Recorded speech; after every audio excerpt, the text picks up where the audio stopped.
clocher frappé.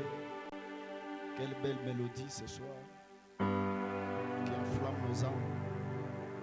Lève-nous réellement ce soir, Seigneur. Que cette réunion soit une élévation de l'âme. En quittant, que chacun de nous dise comme les deux disciples, nos cœurs ne brillent-ils pas quand ils nous parlaient, Seigneur? Nous sommes fatigués des choses superficielles. Nous sommes arrivés au bout avec de l'hypocrisie. Nous voulons des choses originales, Seigneur. Bénis la réunion. Empare-toi de moi. Pardonne nos péchés, nos manquements, nos erreurs. Pardonne l'auditoire. Que tous les esprits mauvais soient ôtés du chemin. Ferme nos bouches contre toutes les choses mauvaises. Seigneur, que cette réunion soit un souvenir. Que notre ange vienne et se rassemble.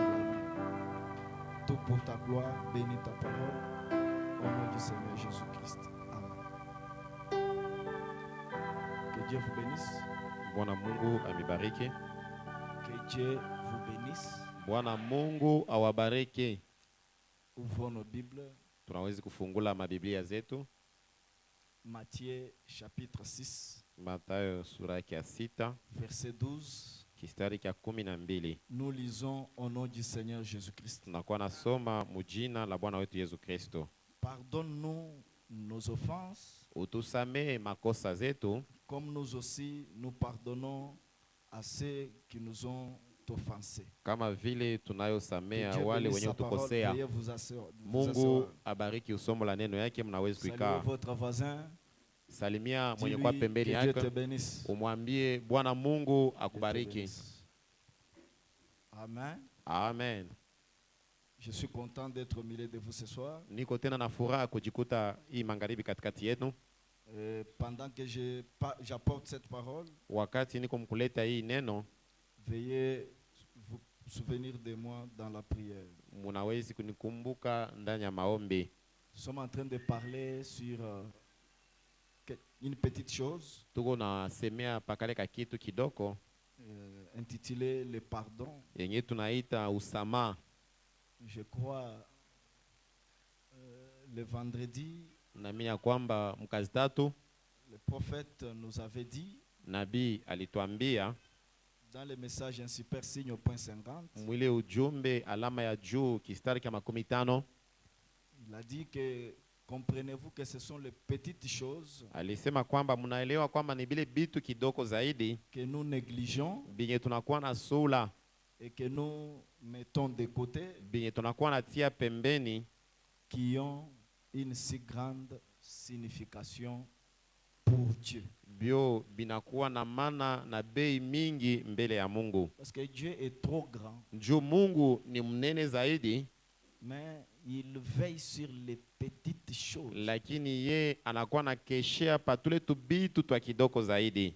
Les croyants du message, Na waaminifu wa ujumbe, le niveau que le message nous amène, kipimo kenye ujumbe inakuwa natupeleka, quand nous disons les liés plus haut là, wakati tunakuwa nasema ile mahali ya juu, c'est un niveau où certains péchés extérieurs, nous les avons déjà dépassés. inakuwa kwamba kunakuwa mazambi moya yenyewe kwa chini chini tulisha achana nayo, Et nous combattons maintenant avec les petites choses, les petits sentiments, na les petites tunakuwa choses qui ne se voient pas avec les yeux. tunakuwa napigana sasa kwa bile bitu vya kidoko zaidi bila tuwezi kuona saa zingine na mecho yetu, Et Dieu veille sur ça. na Mungu anakuwa naangarishisha ile, Et Dieu, ces choses pour Dieu ont une grande signification. na ile bitu mbele ya Mungu binakuwa na maana mingi. Et dans Écoutez-les, le prophète nous avait dit Na mwile mahubiri mumsikie nabii anakuwa nasema, que ce sont les petites choses asema ni tule tubitu kidoko zaidi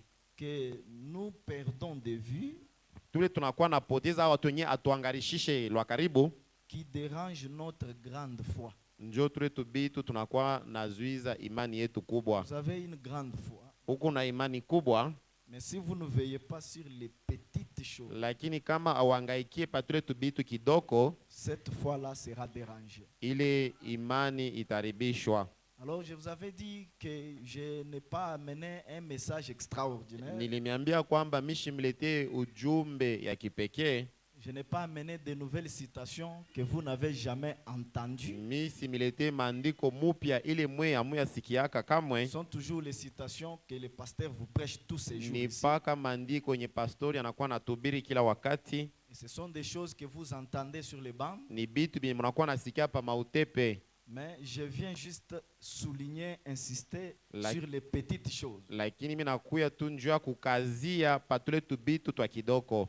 Alors, les royaumes, quoi, la vie éternelle, Na uzima wa milele Dieu la donne sous certaines conditions. Mungu anakuwa naileta kupitia makanuni fulani. Dieu ne peut pas vous donner le Saint-Esprit. Mungu hawezi kukupatia Roho Mtakatifu, Il ne peut pas entrer dans votre âme hawezi kuingia ndani ya nafsi yako si vous ne pardonnez pas aux gens. kama weye ausamee benye kukukosea. Voilà pourquoi dans la prière que Jésus avait laissée aux disciples, Njoo kwa maana mwile maombi Yesu aliatia wa mitume wake, il a dit, vous direz, pardonne nos offenses, aliwaambia kwamba mtasema utusamee makosa yetu comme nous pardonnons à ceux qui nous ont offensés. kama vile tunayosamea wale wenye kutukosea. Ça veut dire qu'avant même que tu ne puisses demander pardon à Ni Dieu, kusema mbele ya we kulomba mbele usama mbele ya Mungu, tu dois te rassurer inabidi uwe na hakikisho que toi-même, tu as déjà pardonné à tout le monde qui t'ont déjà offensé. ya kwamba we ulishasamea bote bale benye kukukosea.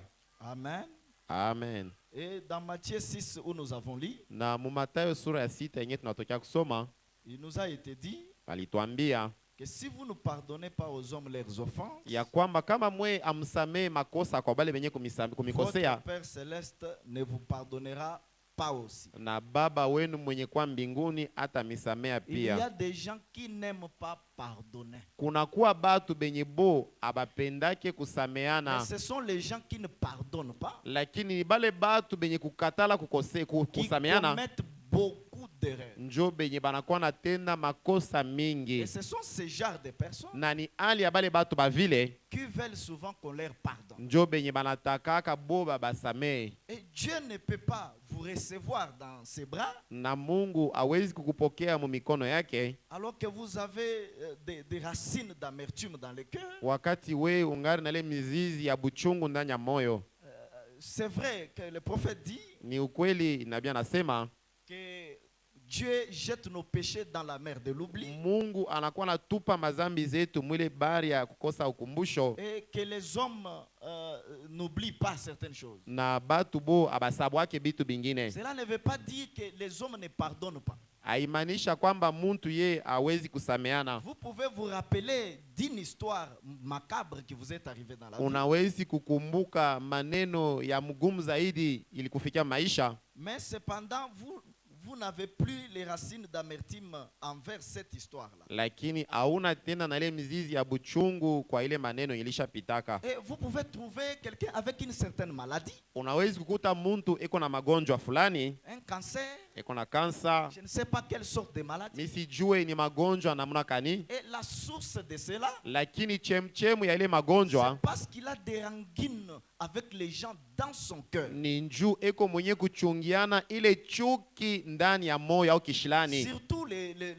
sœurs, les femmes. zaidi wa dada. Les femmes, ce sont des créatures qui n'oublient pas et qui ne pardonnent pas facilement. Badada wanakuwa maumbile yenyewe abasamianake bupeshi au abasabwake makosa. Un jour, une sœur me disait, Siku moja dada alikuwa ananiambia, elle dit, pasteur, asema pastori, je vais te dire la vérité. mimi nitakwambia ukweli. Tu sais, nous les femmes, Unajua sie banamuke, une femme peut avoir un problème dans son cœur contre mwanamke son mari, anawezi kuwa na mambo muro inapingana na bwana yake même pendant 10 ans. hata miaka 10, Elle ne parle pas de ça. ye ile mambo aiseme, Mais elle met au monde, lakini eko nazala, elle prépare pour son mari, eko napikia bwana yake elle chakula, rigole, eko nacheka elle naye, fait tout. eko nafanya kila kitu, Mais elle a un problème 10 ans. lakini eko na mambo ndani ya moyo miaka 10. Et les jours où elle va faire une catastrophe, Na siku le ye atasema au atafanya maneno kubwa, vous allez vous demander, c'est cette femme ici ou muta- bien c'est quelqu'un d'autre? mutajiuliza ni paka huyu dada moja moja au ni mwingine. J'ai été étonné. Nilishangaishwa. J'ai dit, c'est vrai ce que tu dis. Mimi nasema ni kweli ile maneno anasema, Oui, c'est la vérité. asema ni ukweli pastori. Une femme peut garder des problèmes et des problèmes. elle ne parle pas. Asema dada anaweza kuchunga mamambo na mamambo ndani ya moyo lakini Elle peut ashiseme. garder même un péché. Anawezi kuchunga hata zambi fulani. Quelqu'un est en train de mourir. Muntu ko Elle ne nakufa confesse pas. pale ye ashikiri Jusqu'à dans la tombe. kina mkaburi. Amen. Amen. Et c'était une révélation que la sœur là m'avait faite. Na Il dit, ilikuwa ni ufunuo dada ule alinipatia. c'est comme ça que vous êtes. Hein? Na njoo gisi mnakuwaka. Amen. Amen. Mais je crois qu'une femme née de nouveau, Lakini mimi naamini kwamba bibi mwenye kuzalika mara elle pili n'aura pas ce genre de nature. hawezi kuwa na tabia ya vile. Écoutez ce que le prophète dit Msikie kile nabii dans anasema le message L'âge de l'église de Smyrne, mujumbe ya kizazi ya kanisa ya Smyrna prêché le 6 décembre 60. yenye kubiri mwile tarehe. Nous sommes au point 53. Tunakuwa kwa 53. Vous aimez le prophète? Amen.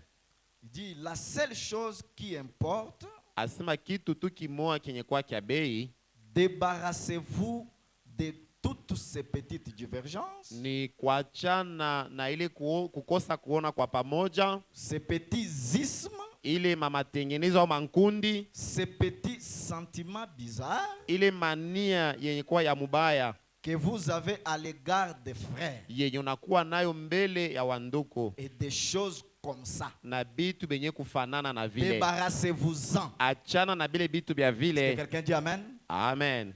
Ne laissez aucune racine d'amertume entrer dans votre âme. Hapana kuacha hata mara moja ile mzizi ya buchungu ingie ndani ya Ça, nafsi c'est le yako. conseil du prophète. Hii ni mashauri ya nabii. Parce que quand vous laissez les racines d'amertume Wakati unaacha ile mizizi ya buchungu inaingia ndani ya entrer nafsi, dans votre âme, inaingia ndani ya nafsi yako, il y a des conséquences de cela. kuna kuwa matukio yenye tatokea. Écoutez les conséquences. Musikie matukio. Si vous le faites, Na kama wewe unachunga ile mizizi ya c'est-à-dire buchungu si ndani vous mwayo, laissez ces sentiments-là, kama ukaacha ile mania ya buchungu ndani mwako, ça va vous ronger. yo itakukula na utakufwa. Utakufwa, Ça va te manger les sentiments. itakuwa ile mania.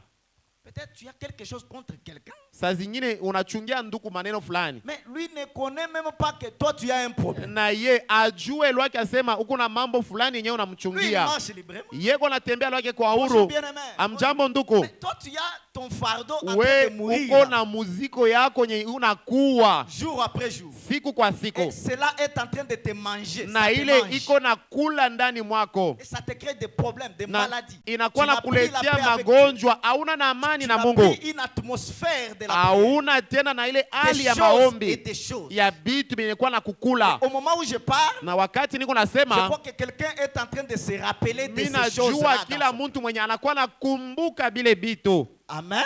Amen. Donc, nous devons, avant que nous sautions, regarder d'abord des petites choses. Tunapasha mbele ya kuluka, tunaangarishisha kwanja maneno ile ya chini Si zaidi. vous gardez ces choses-là, Na wakati unakuwa nachunga bile bitu, ça va vous ronger. bitakuwa. Et le mot ronger signifie Na ile msemo ronge inamaanisha nini? ça vous détruit petit à petit. Ni kusema iko na kuwa lakini pole pole. Je donne un exemple. Naleta kwa mfano, Vous trouvez un frère, unapata nduku il a besoin de fréquenter une sœur. analazimisha kutembelea dada Mais il fulani, n'a pas le courage d'aller lui aborder. lakini ana na ile nguvu ya kwenda kumwambia ile Mais maneno. tous les jours, il souffre toujours avec ça dans les cœurs. Kila siku iko natesekana ile maneno ndani ya moyo. La sœur là, Ule dada sœur là, fulani, sœur ule là. dada fulani, ule dada Jusqu'à ce fulani, qu'on l'épouse. si mpaka na pale moi, batamoa kwa j'aime- muntu Moi, mwingine. j'aimais cette sœur. Alisema ule dada nianza kumupenda mie Est-ce que toi, mbele. tu lui avais dit que tu l'aimais? Sasa wewe ulimwambiaka kwamba C'est la unampenda, même chose avec les gens qui ont des problèmes contre les gens. njoo paka vile batu banakuwa na maneno ndani ya moyo juu ya mtu Il mwingine. n'a plus le courage d'appeler la personne pour arranger. Hauna na ile nguvu ya kuita ndugu na kutengeneza ile maneno, Mais il a constitué son cachot dans le lakini cœur. inakuwa ni Des mois, kufungwa des jours, ndani ya des moyo masiku na Ça miaka. vous ronge petit à petit. Iko naendelea mkukua tu pole pole. Jijitaji jijijende jukuja kakesa Ile kakesa, mambo kakesa, iko kakesa. na kukula ndani ya moyo pole pole na pole pole. Est-ce que vous dites amen? Amen. Écoutez le prophète. Musikie nabii Il dit c'est vrai. asema ni kweli, Gardez l'amour. we chunga mapendo, Peu importe combien les gens vous haïssent. Hata kama namuna kani bantu banakuchukia, Moi, on ne m'aime pas. mie abanipendake lwangu. C'est pas ce que moi j'ai fait aux gens. Mishijue ni nini nilikosea bato. Les gens ne m'aiment pas. Mie abanipendake lwangu. Moi, on ne m'aime pas. Mie abayanipendaka kamwe. Même Jésus, on ne l'a pas aimé. Nata Yesu mwenyewe Si abakumpendake. lui-même, le créateur des cieux et la terre, Kama ye mwenye mumbaji wa mbingu na dunia on ne l'a pas aimé. Toi, tu abakumupendake. penses que toi, le monde va t'aimer? Halafu sasa we dunia itakupenda? Et d'ailleurs, si tout le monde t'aime Na kama dunia mzima et nakupenda que tout le monde parle en bien na de toi, bantu bote beko nasemea bizuri il y a byako, quelque chose qui ne va pas. ujua sema kuku kenya kiendeke ndani mwako. Ne souhaite pas que tout le monde t'aime. Hapana kufurahia kwamba bantu bote Mais bakupende, toi, aime tout le monde. lakini we penda batu Même bote. s'ils te haïssent. Nataka mabo banakuchukia. Chérie, Sheri, unayuwaka sema banduku yako, jamaa yako abanipendake mie, jamaa yenu abanipendake. Jo pale hata bwangu bukari abatabuona mecho. Amen. Amen. C'est un langage de quelqu'un inconverti. Inakuwa ni misemo ya mtu mwenye alabadilisha Je n'ai moyo. pas besoin que tout le monde m'aime. Mishi lazimishe batu bote banipende. Mais moi, je dois aimer tout le monde. Lakini mie napashwa kupenda kila muntu. Vous savez pourquoi? Munajua ni juu ya nini? Parce que même Mubanyoka, Njuu kama mina bachukia, Bajibanchi muna même. bo batenishinda. Makandanyi mema, Nguvu yangu mie Ajimujinanga. inakuwa ni ndani ya mapendo. Mema muye mujinyoka, Kama mina naenda mkubachukia, Bajibanchi muna. kumbi pale bo batanitawala batenishinda. C'est ça que vous ne comprenez pas. Njo kenye mwe amuya Parce que elewa. la Bible dit, Njuu Biblia inasema quand vous faites des biens à vos ennemis, wakati wewe unakuwa natenda bizuri kwa badui ce sont bako, des charbons de feu que vous mettez sur leur tête. inakuwa ni makala ya moto unakuwa natia pabichwa yabo. Maintenant, quand vous faites du mal à votre ennemi, Sasa kama we adui wako la mkosea, ce sont des charbons froids. inakuwa ni makala ya baridi. Acclamons pour la gloire de Dieu. Amen. Frère Branham dit, Ndugu Branham anasema même si les gens vous haïssent, hata kama batu banakuchukia, aimez-les quand même. we endelea mkubapenda. Et si vous ne pouvez pas faire ça, Na kama we hauwezi kufanya vile, vous avez besoin de 3 points. kumbi unalazimisha nukta Vous tatu. n'êtes pas scellé. Kumbi we auya chapiwa, Ah, vous n'avez pas encore le baptême du Saint-Esprit. auya kuwa na ubatizo ya Roho Mtakatifu. Vous avez encore dû laisser aller. Ungari mwenye kuwa naachiria maneno ingine. Vous avez de laisser aller. De Unakuwa négligence, naachiria huko na sula maneno de ingine. légèreté sur les principes. de la Unakuwa parole. tuna ile uzembe pale makanuni ya neno ya Mungu. Alors revenez. Na sasa mrudie Et que cela soit scellé correctement par le sang de na Christ. ile ichapiwe musawa kupitia damu ya Kristo, Cela vous purifiera de toute racine d'amertume. na ile Oui. itenitakasa kupitia mizizi yote ya buchungu. Ndiyo. Amen. Amen. Amen.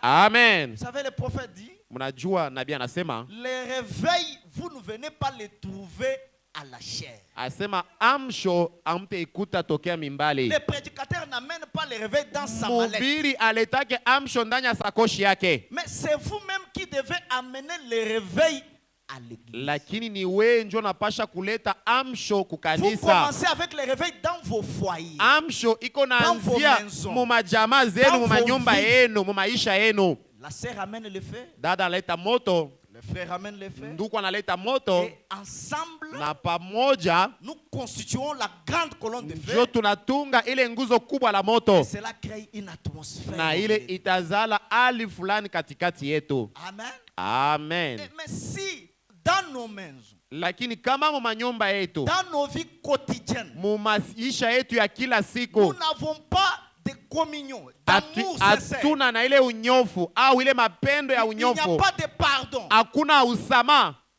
On ne peut pas s'attendre à ce que dans l'église, qu'il y ait une communion avec Christ. hatuwezi kuwazia kwamba ile ushiriki pamoja na Kristo iwe ndani ya kanisa. Et parfois, il y a des choses que je constate. Saa zingine kunakuwa bitu mimi nakuwa naonaka, Vous trouvez une sœur qui est célibataire, unakuta dada mwenye aya olewa qui prie tous les les jours à l'église. eko naomba kila siku kukanisa. Et vous vous intéressez pour savoir ce qu'elle prie. Na unaanza kuangarishisha njoo kujua ni nini eko naomba. La demande principale. Na ile maombi yake ya msingi, Seigneur, donne-moi le mariage. Bwana unipe ndoa. Seigneur, ne me laisse pas célibataire. Mungu hapana kunyacha hivi Seigneur, mbalaka. bénis ma vie. Bariki maisha yangu. Et quand Dieu lui donne un mariage, Na pale sasa Mungu atamupa yenye ndoa, elle commence à s'habituer avec cela. anaanza kuzobelea sasa na ile ndoa. Et elle commence à voir que c'est ordinaire. Na anaanza kuona kwamba inakuwa c'est sa maneno facile à mwepesi, obtenir. ni mwepesi kupata Elle ndoa. commence à jouer avec son mari comme un jouet. Anaanza kucheza na bwana yake, anakuwa sa kichezesha. Et elle ne comprend pas que c'est un fruit de ma prière. Na ashielewa kwamba ni matunda yenye natokea kwa maombi Et yake. pendant qu'elle est en train de faire ça, Na wakati anakuwa anatenda vile, il y a d'autres enfants de Dieu, kunakuwa batoto bengine ba nés Mungu de nouveau, benye kuzalika mala qui ont pili, une vie pure, benye beko na maisha qui safi, sont en train de chercher ce genre de mariage. benye kwa natafuta ndoa ya ile Et namuna. elle ne trouve pas ça. Na bo Mais abaipate, toi qui as ça, lakini we uko tu es nayo, déjà habitué. unazobeleana Pour toi, nayo, c'est na juu ordinaire. yako we inakuwa mwepesi ya kila siku. Un jour, j'ai reçu une sœur. Siku moja nilipokea dada fulani, Alors, elle m'a appelé d'abord au téléphone. akanita mbele kusimu, M'a dit, référent, asema mheshimiwa, en tout cas, kwa lakini ce que mon mari vient de faire maintenant, kile bwana yangu anatokea kufanya sasa hivi, je ne sais pas les catastrophes que je peux faire, ce qui peut arriver. mi sijue namuna ile mimi nitatenda, sijue ni nini itafika. Qu'est-ce qu'il y a? Dada, ni nini? Je refuse de raconter le problème parce que si elle me suit en ligne, elle va comprendre. Mishi tataya maneno yake njoo, kama unifuata kupanda anaweza kuwazia kwamba ni Elle maneno yake. commence à relater. Akaanza ce kuniambia problème, yenye le problème, maneno, ilikuwa ni le maneno problème, fulani, maneno téléphone. fulani kusimu. Je lui dis calme-toi, Mimi namwambia tulizana, on va se voir. Je vais venir tutaonana, te voir. mimi nitakuya na Est-ce que vous nikuone. êtes avec moi? Amen. Alors elle s'est calmée un peu. Na akatulizana mbele Alors je suis allé la voir. na nikaenda kuonana naye. Quand j'arrive, Pale mimi nafika, elle était les yeux rouges. Là. ni kusema mecho ilikuwa mwekundu. Je dis, pasteur, Asema pastori, en tout cas, njoo tu. hier, Kwa lakini jana je l'ai appelé au téléphone. nilimwita kusimu Alors qu'elle a commis une erreur. na alifanya makosa kubwa Il a commis des bêtises. na alifanya vitu vya ovyo. Je l'appelle. Niko namwita, Au lieu qu'il me réponde avec humilité, elle parle de son mari. eko nasema njuu ya bwana yake, pale paye kunijibu na Il kujinyenyekeza, commence à me gronder, moi qui a raison. anaanza kunifokea mie mwenye kuwa na sababu. Et moi aussi, je me suis enflammé. Na njoo na mie sasa nikabiharibisha vyote. Maintenant, là où je Sasa te hapa parle, niko nakwambia, je l'attends comme il s'est déplacé. niko na mchunga pale atarudia. Dès qu'il rentre, Pale atarudia tu, je prends mes enfants. mimi nabeba batoto yangu. Maman Clarisse, réveille un peu notre sœur qui est. Ma sœur, si tu es un peu fatiguée, hein, tu te mets debout là-bas derrière pour essayer d'entrer un peu dans l'esprit. Dada, kama unachoka wende kule Alors, nyuma usimame elle dit, mwima. dès qu'il rentre, Asema wakati ile tu yeye atarudia, je prends mes enfants mimi nabeba batoto yangu et je rentre chez nous. na mimi narudia lwangu kwetu. Parce que trop, c'est trop. Njuu binapita. Il pouvait s'humilier. Aliwezi Au kujishusha. lieu qu'il s'humilie, Pale paye kujishusha, moi j'ai raison. mimi niko na Il sababu, commence à me yeye gronder. anaanza kunifokea. J'étais resté calme en train de l'écouter. Nilibakia kimya, niko Quand namsikiliza. il termine, Pala namaliza, je lui ai dit, mimi namwambia, quand toi tu l'as appelé là, sasa pale wewe ulimwita, bien que tu as raison, hata sawa vile kuna sababu, tu as utilisé quelle approche? ulimwita na sauti ya namna Je dis, gani? pasteur, Asema quelqu'un pastori, qui a commis une bêtise comme ça, mtu anafanya makosa ya hivi, je vais utiliser quelle approche? mimi nitamwita mnamuna gani? Écoutez mes sœurs, Musikie wa dada, l'homme est le chef de la famille. Bwana njo chef wa Ça c'est la jamaa. vérité de la Ile parole. njo ukweli ya neno. Si vous avez votre chef au travail Kama uko na chef yako mkazi et qu'il a commis l'erreur, na anakosa, vous ne pouvez pas venir comme ça. hawezi kufika hivi. Dis, toi chef, We chefu, tu vois des bêtises. unaona ile makosa unafanya, Tu m'importunes. uko unanichezea, Il va te virer. atakutosha kukazi. N'est-ce pas, c'est ça? Haiko vile, Suru kuyata kumuju. atakutosha kuile Mais kazi. si un chef a commis une erreur, Hasa kama chefu anakosa, il y a une manière de le faire comprendre. kunekalaka namuna ya kumwelewesha. dis d'abord bonjour chef. Unamsalimia jambo shefu, uko mzuri? Est-ce que vous savez que hier vous avez commis une erreur? Unajua sema jana ulikosa. Et ce que vous avez fait là, na kile ulifanya cela m'a beaucoup dérangé. Kiliniteseka, kilininyuma kumoyo. Je vous aime. Unajua kwamba mimi nakupendaka. Mimi napendaka tutumie kwa pamoja. Lakini na hii aona sema iko navunja mapatano. Mtu ataelewa. Mais elle était dans tous ses états. Ye alikuwa mwenye kushirika zaidi. Je lui ai dit. Njoo nikamwambia. Ma sœur, dada, si tu quittes chez toi, kama tu unatoka kwako, ça sera la plus grande erreur de ta vie. Itakuwa ni makosa yenye ile la ule afanyaga maisha yako. Que tu regretteras plus tard. Na yenye utasikitika kisha. Et je te dis que si tu quittes, na mimi nakwambia kama unatoka, ne venez plus me voir. Hapana tena kuya kuniona mie. Pasteur, mais que je fasse quoi? Asema pastori, sasa nifanye nini? Moi je peux pas, je ne peux pas. Mimi siwezi. Je lui ai dit. Mimi namwambia, une fois que tu quittes chez toi, kama wewe tu unatoka munyumba, mujuma mbili, ton mari là, bwana yako ule va épouser une autre jeune fille. Ataoa mwanamke mwingine kijana. Et tu vas la trouver déjà dans ta main. Na utamukuta mwile nyumba yenye uliacha. Ton mari n'est pas encore affaire. Juu bwana yako ana. Et chez toi où tu veux aller là, na kweli kwenye unapenda kwenda, ne pense pas qu'on va encore t'épouser. Hapana kuwazia sema batakoa tena. Parce que le mariage n'est pas facile. Njoo ndoa haiko mwepesi. Et les esprits qui te tourmentent, na ile mampepo mchafu yenye kwa na kuangaisha, sont en train de chercher que tu deviennes vagabond. Iko natafuta kwamba wewe utomboke tu. Alors si tu ne m'écoutes pas, na kama haunisikie, ne m'appelle plus. Hapana kunita tena. Même toi. Asema pastor, hata wewe mwenyewe. Je finis pas. Mimi nasema, mimi namaliza kusema vile. Que je fasse quoi? Asa nifanye nini? Appelle ton mari. Mimi nasema wewe mwite bwana yako. Dis-lui ce soir. Umwambie hii magharibi. Commence d'abord à lui demander pardon. Umwambie sema umulome mbele buluma. Sawa vile yeye alikosa. Demande-lui pardon par rapport à ta mauvaise approche. Umwambie akusamee mwile na mule alikuwa anamfokea. Humilie-toi. Na wewe ujishushe. Il va revenir. Na ye atarudia. La paix va entrer dans la vie. Amani itaingia munyumba yenu. Et elle m'a écouté. Na ye akanisikia. Elle s'est humiliée. Akajishusha. Elle a appelé son mari. Akaita bwana yake. Son mari est revenu. Bwana yake akarudia. Ils se sont concertés. Balisumburia. Et ils vivent en paix. Na beko naishi msalama hapa tunasema. Les grands problèmes que nous vivons dans nos foyers. Mambo kubwa yenye tunakuwa naishi mu majamaa yetu. C'est de l'orgueil de part et d'autre. Inakuwa ni kiburi ngambo ya bibi na ya bwana. L'homme ne veut pas s'humilier. Bwana apende kujishusha. La femme ne veut pas s'humilier. Bibi naye apende kujishusha. Et quand tous les deux côtés, tout le monde est au-dessus. Sasa kama bote bawiri bote beko yulu, le diable entre. Shetani anaingia. Amen. Amen. Amen. Amen. Écoutez ce que le prophète dit. Musikie kile nabii anasema. Dans la prédication les 10 vierges. Mwi mahubiri babikira 10. Au point 74. Makumi 74. Est-ce que vous êtes avec moi? Amen. Je vous ai dit on parle sur des petites. Nilimiambia kwamba tuko nasemea hapa tule tubitu twa kidogo kidogo. Le moment de grandes choses viendra. Wakati ya bitu binene itakuja. Supportez d'abord, écoutez les petites choses. Musikie mbele hivi bitu kidogo kenye tunakuwa nasemea. Ces petites choses vous aideront. Hivi bitu kidogo bitemisaidia. Frère Branham dit. Ndugu Branham anasema, ne laissez jamais rien s'élever et susciter de l'amertume dans votre âme. Asema hapana kuacha kitu kyokyote kilamushe ile buchungu ndani ya nafsi yako. Peu importe si on vous traite mal ou quoi que ce soit. Hata kama banakukosea au banakutendea izuru nini. Ne vous rendez pas coupable de laisser cette chose-là sangrer dans votre âme. We, hapana kukumiwa njuu ya kuacha kile kitu kiingie ndani ya nafsi yako. Pourquoi? Juu ya nini? Cela attristerait les saints. Yo itafanya kwamba Roho Mtakatifu asikitike. Pour quelqu'un qui a une expérience avec Dieu. Juu ya mtu mwenye kuwa na ile onjo na Mungu. Il sent quand le Saint-Esprit est attristé. Anajua wakati kani Roho Mtakatifu anakuwa nasikitika. Et quand le Saint-Esprit est dans la joie dans son cœur. Anajua kwamba hii wakati Roho Mtakatifu yuko na furaha ndani ya moyo. Et le conseil du prophète. Na mashauri ya nabii est de ne pas laisser les racines d'amertume. Ni ya kwamba hapana kuacha ile mizizi ya buchungu ndani ya moyo wako. Cela va tuer votre expérience. Ile itaua onjo yako. Et quand vous restez sans le Saint-Esprit. Na kama unabakia kwa shipo Roho Mtakatifu, vous êtes à la merci du diable. Na pale shetani anaweza kukamata saa yoyote. Tout peut arriver. Yote inawezi kukufikia. Est-ce que l'église est avec moi?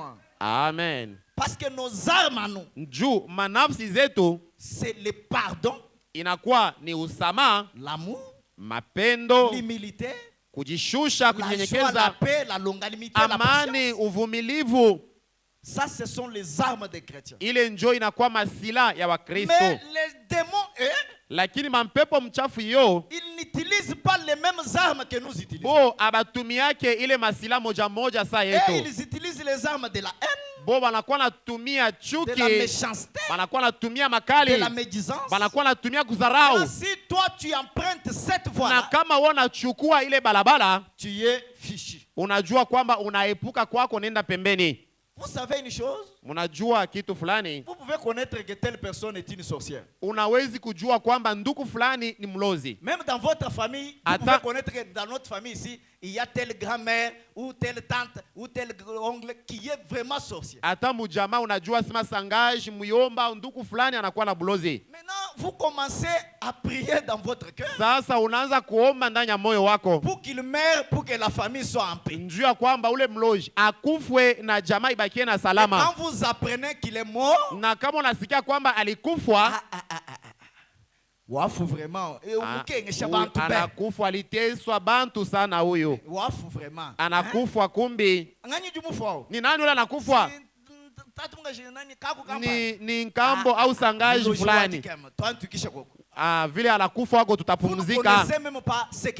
Aujua hata kile neno ya Mungu inasema. Parce que les démons ne meurent pas. Njuma mpepo mchafu haikufwake. Vous dites amen. Amen. Les mauvais esprits, mampepo mchafu, ça ne meurt pas. Haikufwake. Frère Branham dit, ndugu Branham anasema, les hommes meurent, asema batu joba anakuwa na les kufwa, esprits restent. lakini ile maro iko na bakia, l'esprit qui reste là, na ile roho inakuwa na bakia, part sur une autre personne, inaenda inaingia ndani ya mtu mwingine, pour continuer avec le même travail, juu ya kuendelea na kazi moja moja. Et Frère Branham dit, na ndugu Branham anasema, que les démons ne meurent pas. mampepo mchafu haikufwake kamwe. Nous n'avons pas reçu le mandat de tuer les démons. Atukupokee kazi ya kusema tuwe mampepo mchafu. Voici les signes qui accompagneront ceux qui ont cru, ils tueront les démons. Moneni maalama itashinikiza benye kuamini bataua mampepo mchafu. Tu vas tuer un homme, utaua muntu, mais tu ne tueras pas son lakini esprit.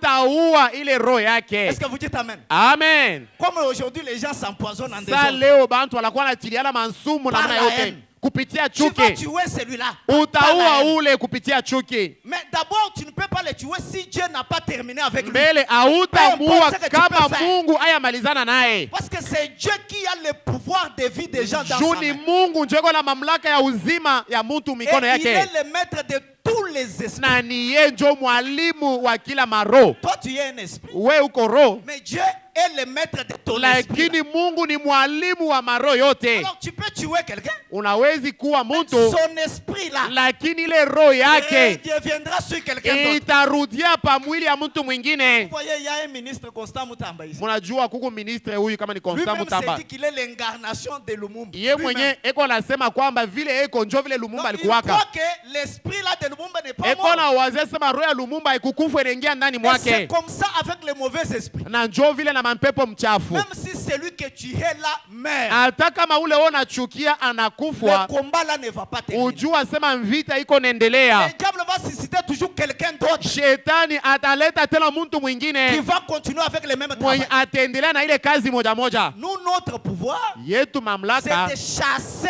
les esprits ni mauvais. kufukuza mampepo mchafu. Les chasser avec quoi? Kuifukuza na nini? Avec une bonne atmosphère. Kuifukuza na hali na hali mzuri katikati yetu. Si vous voulez lire cela, Kama unaweza kusoma ile, c'est dans question-réponse du 23 décembre 59. ndi mwile maulizo na maswali na majibu yenye kubiri mwile tarehe. Au paragraphe 40. Ilikuwa ni kistari kya 40. Paragraphe 40, je n'ai pas le temps de lire. Shina na wakati ya kusoma ile. Alors, écoutez dans Matthieu 18. Asa msikie Mathayo 18 Au verset 21. kistari kya 21 na Est-ce que moja. vous aimez la Bible? Amen. Pasteur, Pastori. vous savez, même quand on dit qu'on doit pardonner les gens, Unajua hata pale banasemaka unabidi kusamea mtu, il y a des limites. kuna kwa mipaka. Ce n'est pas quelqu'un, même la Bible dit, Bi- même si ton œil te fait empêcher le royaume, jette-le, Biblia entre inasema dans le ciel avec un seul œil. hata kama unaona richo yako Il y a inakuwa na des versets mal kukwazisha, compris que les gens se cachent uko na derrière. maandiko yenye uelewe mzuri unafuchamia yako. Ikale jibu kujeba, jikuta jikosa. Kama mkono yako Wewe iko na wako kutendesha wewe dhambi, wako sijui. uikate. Wewe unaweza kukata mkono Wewe yako wako wewe. sijui. Wewe unaweza kukata mkono yako. Donc il faut comprendre comprendre spirituellement ce que la parole dit. Unapasha kuelewa mkiro neno napenda kusema nini. Vous voyez, ces frères-là, je ne les veux plus parce que Ule nduku mishimupende juu kama richo yako inakuwa na kuangaisha uitukune. Lui me fait toujours des obstacles. Ye, eko paka nini kwaza kila wakati yu nduku. Alors moi, je ne veux plus de. Umbi mino nasa niachane tu naye. Mina muvumilia sana. Écoutez, msikie. Un chrétien supporte jusqu'à l'infini. Mukristo anakuwa anavumilia ti mpaka na kumwisho. Écoutez ce que la Bible dit. Msikie kile Biblia inasema. Pierre avait le même problème. Petelo alikuwa na maneno moja moja. C'était avant sa conversion. Ilikuwa ni mbele abadilishe moyo. Il disait à Jésus. Alikuwa anambia Yesu. Alors Pierre s'approchait de lui et dit. Jo Petelo akamkaribia Yesu kumwambia, Seigneur, Bwana, combien de fois sasa ni mara ngapi mon frère péchera-t-il contre moi? Kama ndugu yangu ananikosea, et lui pardonnerai-je? Na mimi nawezi kumsamea kumhurumia mara ngapi? Ça sera jusqu'à 7 fois. Itakuwa ni mara 7. Donc la capacité de Pierre, ni kusema njuu ya Petelo kama mtu anamkosea, c'était à 7 fois. Ni kusema aliwezi kumsamea ni mara 7 na kunaishi. Mishijue we unawezi kurumiana mara ngapi? Ye kuku bengine abarumiana hata kurumiana. Ye ni kusema anakupika lupi unamrudishia. Petelo ye aliwezi kusameana mara 7. Maintenant écoutez le maître du pardon. Sasa musikie mwalimu wa usama. Jésus lui dit, Yesu akamwambia, je ne te dis pas jusqu'à 7 fois. Nishitakwambia sema we rumiana mara 7. Mais lakini jusqu'à 70 fois 7 fois. Ni kusema unabeba ile mara 7. Unahesabia kwa 7 na unapata 100. Ça fait combien, frère? 490 fois. 490 fois.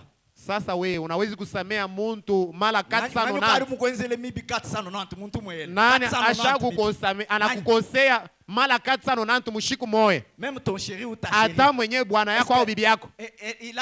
Il t'a déjà offensé 490. Ashakutendeaka bubaya mara 490. C'est pour vous dire que ninjua kumiambia sema il n'y a pas de limite de pardon. Hakuna mipaka kama unapasha kusameana. Est-ce que vous dites amen? Amen. Non, pasteur. Hapana pastori. Ouais, le frère là. Unaona nduku ule? Il a pris mon argent. Alibeba franga yangu. Moi je lui ai emprunté mon argent. Mimi nilimkongosha franga yangu. Mais il n'a pas retourné. Lakini ye akurudishe. Donc pour ce qu'il a fait. Njua kile yeye alifanya tu. Moi je vais quitter même l'église. Mimi hata mkanisa mwenye nitatoka mo. Cher Jack. Shemasi. Ile makuta niliteswea. Je lui ai donné, il m'a dit que le 15 il va me aliniambia sema siku ya 15 atarudisha. On est arrivé le 15. Asa siku inenea. Il ne m'a pas remboursé. Akunirudishie. Non, comme les sœurs vendent des histoires, ils empruntent aux autres. Sawa vile badada kama unauzisha wewe unakongosha. Il fait sa commande, il emprunte à ses visits. Anafanya nini? Anaombesha vitu vyake, anakopesha kwa mtu. Pale abamrudishie franga yake. Asema pastori, unaona dada fulani. Elle n'a pas le Saint-Esprit. Ana na Roho Mtakatifu. Ile nkanjo yangu ilikuwa ya mwenje ya 10. Mwaka inenea. Eko nakula mwake lakini makuta yangu iko nayo ndani mwake. Mimi nitakuuliza. Pale wewe ulienda kumkopesha ile franga. Uliambiaka Shemasi yao. Pale ulienda kukongoshana ile manguo yako. Ulimwambia pastora sasa mimi nakongoshana manguo. Sasa mambo ya pastori pale inatokea wapi? Mimi nishakwambia banduku mie mkanisa yangu. Kama unaenda kukongoshana franga yako kwa shipo kuniambia mbele, kama shikuripe hapana kuya kunyona na ile mambo, ile njoo msimamio yangu.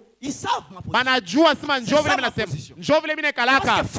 Njoo bwana anasema consultez votre pasteur. We ulizisha pastori wako. Même dans les petits détails. Na tamutuma mambo kwa tuloko.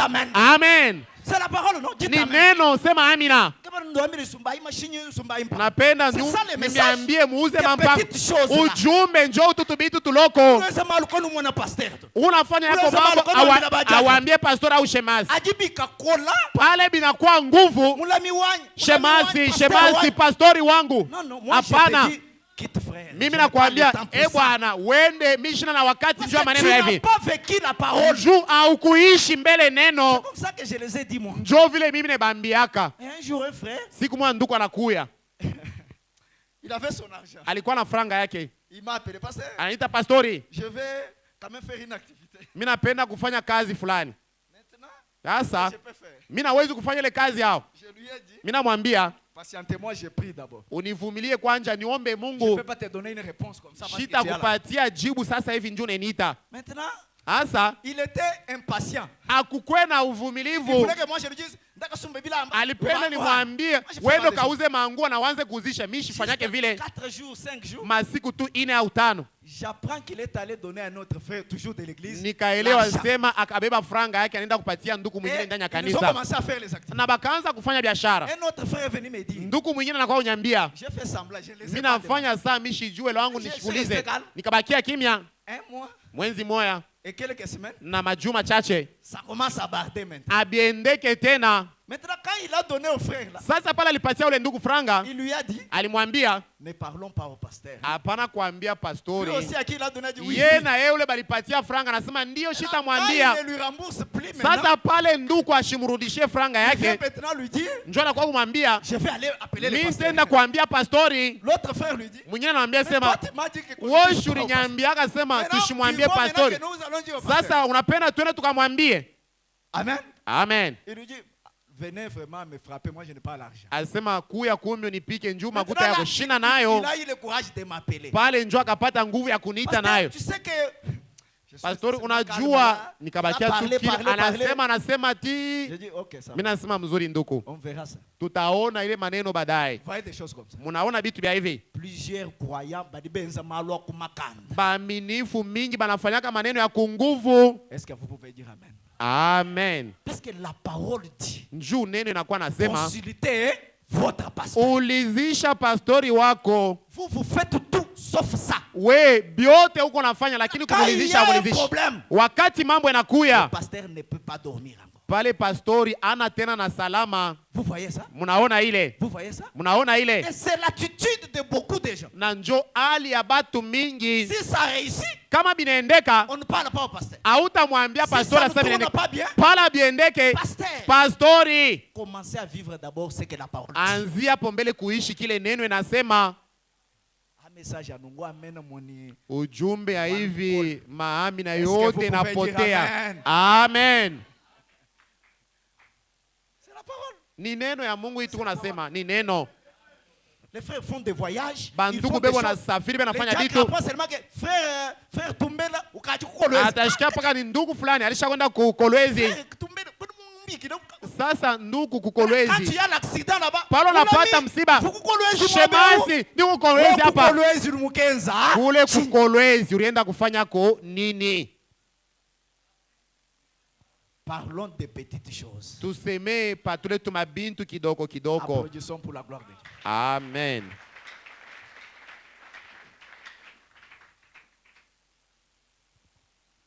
Matthieu chapitre 18 verset 1 à 4.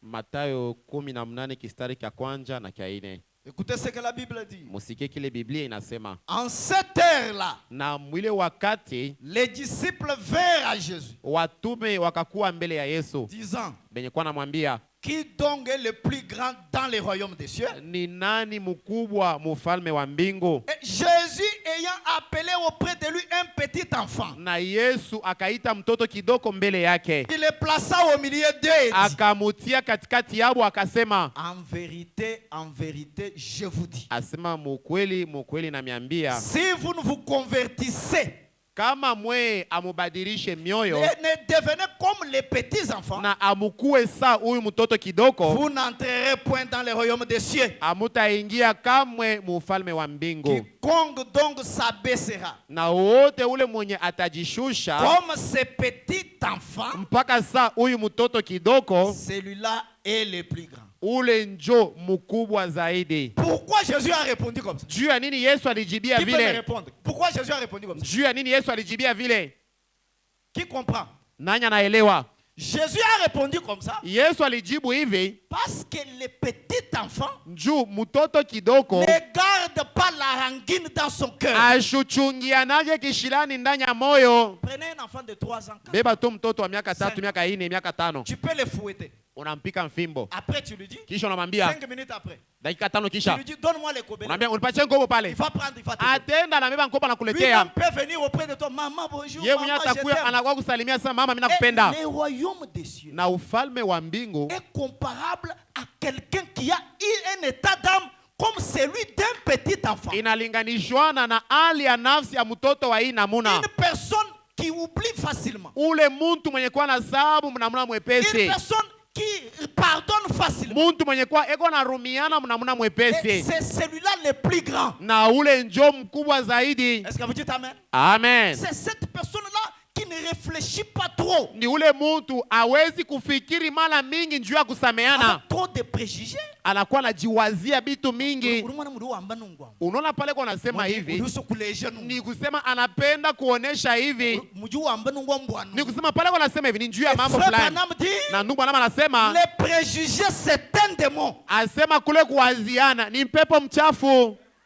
Quelqu'un peut te saluer. Muntu anakusalimia. Peut-être il est malade. Saa zingine anagonjwa. Mais toi tu commences à réfléchir toute la journée. Unaanza kufikiri siku mzima. Il m'a mal salué. Il m'a mal salué. Alinilamkia mbaya, alinamkia mbaya. Tu ne connais pas la raison pour laquelle. Aujue sababu yalimufikisha kwamba il t'a salué à basse voix. Akusalimie na sauti ya chini. Tu restes avec ça et moi. Na wewe unabakia na ile mambo.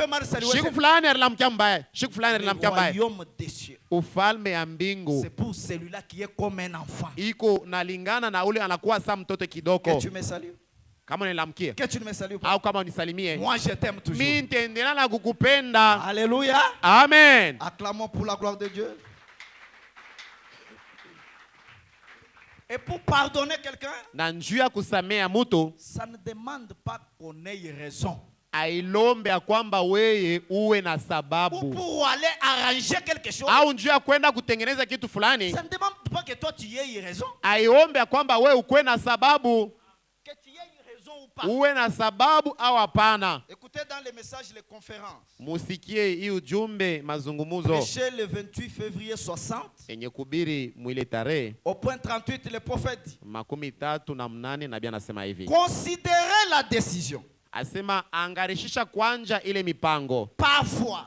Saa zingine. Nous sommes assis dans nos sièges. Tunakuwa benye kuikala mubiti zetu. Et le Saint-Esprit dit. Na Roho Mtakatifu anasema. Vous devez faire telle chose ou vous devez faire telle autre chose. Munapasha kufanya kitu fulani au kitu fulani. Et vous avez quelqu'un qui ne veut pas vous parler. Na uko na mtu mwenye apende kusemezana na we. À qui vous ne voulez pas parler. Na ule we mwenye aupende kusemezana naye. Vous ne voulez pas arranger cela. Na aupende kutengeneza ile. Vous avez bien honte d'aller dire. Na unakuwa na aya njuu ya kwenda kusema.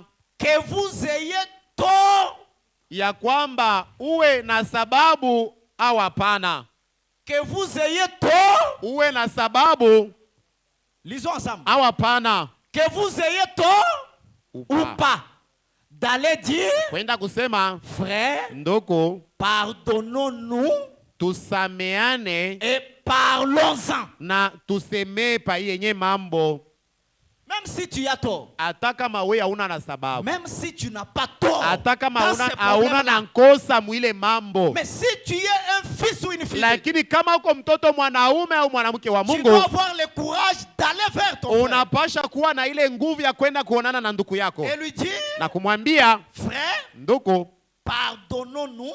Tusameane. Et parlons-en. Na tuongee pa ile maneno. C'est ce que Dieu attend de nous. Njoo kile Mungu anachunga kwetu. C'est ce qui peut déclencher le réveil. Njoo ile nawezi kuleta amsho. Quand je comprends ça. Wakati unaelewa ile. J'enlève toute chose mauvaise dans mon cœur. Mina tosha bitu byote bibaya ndani ya moyo. Je commence à vérifier chaque chose. Minaanza kuangarishisha kila kitu. Je tourne à chaque pierre. Mina kuwa napinduza kila jiwe. Et quand je vois qu'il y a quelque chose. Na kama minaona kwamba kuko kitu. Que je retiens contre mon frère. Kenye mina chunga njuu ya ndugu yangu. Contre ma soeur. Au njuu ya dada yangu. Contre quelqu'un de la famille. Njuu ya mtu wa mujama. Contre même un païen. Njuu ata njuu ya mupagano. Je dois les pardonner. Mina pasha kumusamea. Pour que le Saint-Esprit communie tout le temps avec moi. Njuu ya kwamba Roho Mtakatifu asemezane na mie kile wakati. Et je n'attends pas que quelqu'un vienne me demander. demander pardon pour que je le libère. Sitachunga kwamba mtu awe kunilomba usamaha njoo nimhurumie. C'est automatique parce que j'ai le Saint-Esprit. Kwa yo yenyewe juu niko na Roho Mtakatifu. Écoutez dans les messages la divinité expliquée. Musikie mwi ujumbe bumungu mwenye kutafsiriwa. Frère Branham vivait. Musikie namna kani nabii alikuwa naishi. Prêcher le 25 avril 61. Yenye kubiri mwile tarehe au point 105. 105. Est-ce que vous aimez le prophète? Amen. Un jeune frère est venu. Kijana mmoja mwanaume akakuja. Il n'y a pas longtemps. Akuyakuwa wakati mrefu. Un jeune frère de l'église de Christ. Kijana wa kanisa ya Kristo. Il s'est avancé. Alikaribia. Et il a dit. Na yeye akasema. Donc quelqu'un qui vient. Muntu anakuya. Il trouve le prophète. Anakuta nabii. Dans un débat. Eko naongea. Et il arrive directement. Na anafika mara moja. Il dit ce type. Asema huyu muntu mnaona. C'est un démon. Ni mpepo mchafu. Tu as déjà rencontré quelqu'un comme ça? Ushakuonaka muntu wa vile hao. Tu as déjà rencontré quelqu'un comme ça? Ushapatana na muntu wa vile. Tu ne lui as rien fait. Au mukosee. Il arrive seulement. Anafika tu hivi. Il regarde frère. Anaangalia paka nduku. Il dit ce type. Asema huyu bwana huyu. C'est un démon. Ni mpepo mchafu. Est-ce que toi tu peux supporter ça? Wewe unaweza kuvumilia kia hivi? C'est huyu dada. C'est réuni buloji. Huyu dada hivi unamwona eko na buloji. Angalia kumecho yake. Eko na buloji. We, utenibutapikisha paka leo. Leo tu. Bana kukataza awichike. Huyu nduko eko na buloji hivi mnamuona. Mie chunga leo utaona. Mais écoutez la réaction de frère. Asa musikie jibu ya nabii. Ce type est un démon, voyez-vous. Huyu muntu ni pepo mchafu mnaona. Il a dit il n'existe pas un Saint-Esprit. Alisema kwamba akuikalake Roho Mtakatifu. Ça n'existe pas. Aikalake eko. Il n'y a que les 12 apôtres qui ont reçu le Saint-Esprit. Mpaka watume 12 ndio walipokeaka Roho Mtakatifu. Et la guérison divine na uponyaji kwa Mungu a été donné qu'à ces 12 apôtres. Ilipewa paka kwa wale watume 12. Et il a continué ainsi environ une demi-heure. Na akaendelea mkusema bia vile dakika 13. Eko anasema anabeba hii anasema eko anasema paka. Avec le Saint-Esprit calme. Nabii na Roho Mtakatifu akabakia kimya. Quelqu'un qui a Dieu muntu mwenye kuwa na Mungu ne s'agite pas. Ashitankake ashitenkake tenkake. Wewe uko nani wewe? Calme. Alikuwa pale kimya mpole. Dakika 13 inapita. Écoutez maintenant la réaction de l'homme qui avait voilé Jésus-Christ dans la chair. Musikie muntu mwenye alikuwa na Yesu ndani ya mwili wake. Nikasema un instant frère.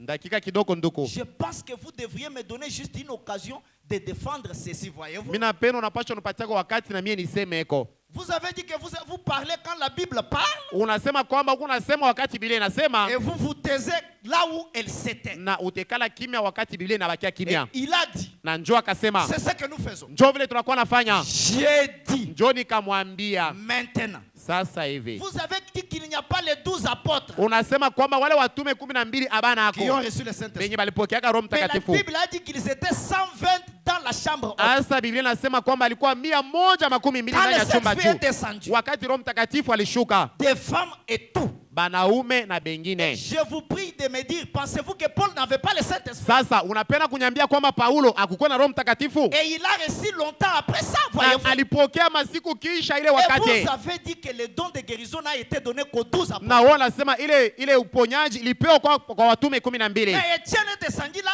et là quelques jours après. Na Etienne alishuka kule siku kisha. Il n'était pas l'un des 12. Na ye akukue mmoja wale ba 12. Il n'était même pas prédicateur. Ye akukua hata mhubiri. Il était diacre. Alikuwa shemase. Il est descendu en Samarie, il a chassé des démons. Na akashuka ku Samaria akafukuza mapepo mchafu. J'ai dit. Njoo nikasema.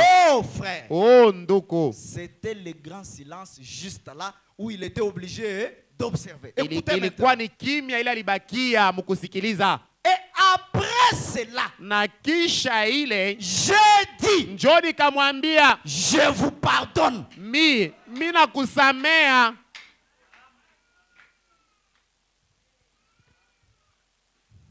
Si c'était toi et moi. Kama ilikuwa ni wewe na mie. Vous voyez? Mnaona? Tu ne connais rien. Aujue kitu wewe. Tu ne connais pas la parole. Aujue neno Tu wewe. ne connais pas la citation. Aujue maandiko. Ni mie ndio niko na sababu. Frère Branham a démontré.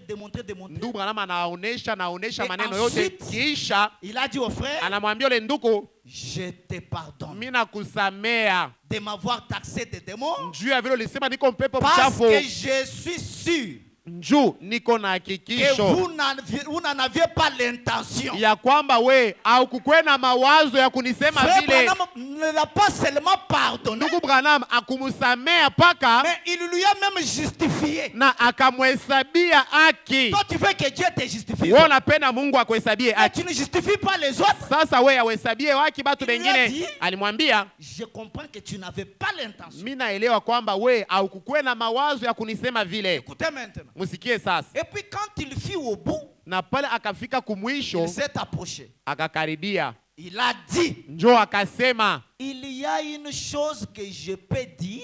Kuko kitu kile mimi nawezi kusema. Vous avez l'esprit de Christ. We, uko na roho ya Mungu. Comment quelqu'un peut découvrir que vous avez l'esprit de Christ? Namuna kani muntu anawezi kuvumbula sema we uko na roho ya Kristo? C'est par rapport à votre attitude envers cette méchanceté là. Ni kufuatana na ile hali mbele ya ile makari ya ile namuna. Écoutez au point 111. Musikie 111. Nabii anasema, je vous assure, mimi nimehakikishia. Voyez-vous? Munaona? C'est parce que cet homme, ni njuu ule muntu, il pouvait voir que je l'aimais. Aliwezi kuona kwamba mimi namupenda. Est-ce que vous pouvez dire amen? Amen. Malgré qu'il l'a taxé d'un démon. Hata sawa vile alimutaya kwamba yeye ni mpepo mchafu. Frère Branham ne lui a pas dit que je t'aime. Ndugu Branham ashikumwambia sema mimi nakupenda. Mais lui-même pouvait voir. Yeye mwenyewe aliwezi tu kuona. Même s'il était en désaccord et terriblement en désaccord avec moi. Hata kama yeye akuwezi kupatana na mie kwa ile maneno ya maandiko. Qu'il attaquait violemment. Na alikuwa ananishambulia na makari yote. Et plus tard, na kisha ce frère-là a appelé au téléphone. Ule ndugu akamwita kusimu. Et la sœur Meda a décroché. Na dada Meda akachukua simu. Il a dit à la sœur Meda. Anaambia dada Meda, ton mari c'est un chrétien. Asema bwana yako ule ni Mukristo. Ton mari, ule bwanako c'est un chrétien. Ni Mukristo. Et après il a rencontré encore frère Branham. Na kisha akakutana tena na nabii. Et il lui a dit, na akamwambia, je veux ce Saint-Esprit là dont tu parlais. Mimi napenda Roho Mtakatifu wa ile namuna ulikuwa kanasema. Maintenant regardez un peu la distance là. Sasa muoneni sasa burefu. Quelqu'un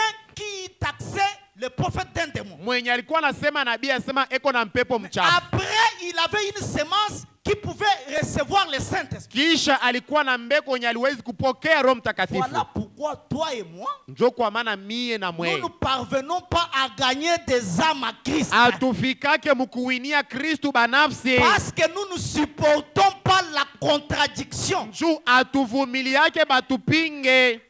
Une petite erreur dénominationnelle. Makosa tu kilako. Affaire. Uko tena mugena. Uko mzahabu. Nous on a écrit les prophètes. Shie tunaamini nabii. Mimi ni mwaminifu wa ujumbe. Mungu mwili wa mtu. C'est par ta force que tu as compris le message. Ni kupitia nguvu yako njoo ulielewa ujumbe. Avant de croire le message. Mbele ya wewe kuamini hii ujumbe. Tu étais où? Ulikuwaka wapi? Tu étais dans la boue. Ulikuwa mupotopoto. Il y a une force. Kulikuwa nguvu fulani. Et cette force est appelée la grâce. Na ile nguvu banaita neema. Cela t'a tiré dans la boue. Ikakutosha mwile potopoto. T'a élevé dans la lumière. Inakuleta kunuru. Pour que tu voies le message. Juu ya kwamba uone ujumbe ya wakati ya mwisho. Tu dois prendre le même amour. Na unapasha kubebele mapendo moja moja. Regarder avec cela les mauvaises personnes. Na kuangalia nayo batu babaya. Nous sommes prêts à condamner. Tuko tayari njuu ya kukumu. Comment est-ce que le Saint-Esprit namna kani Roho Mtakatifu peut nous justifier? Anawezi kutuhesabia haki.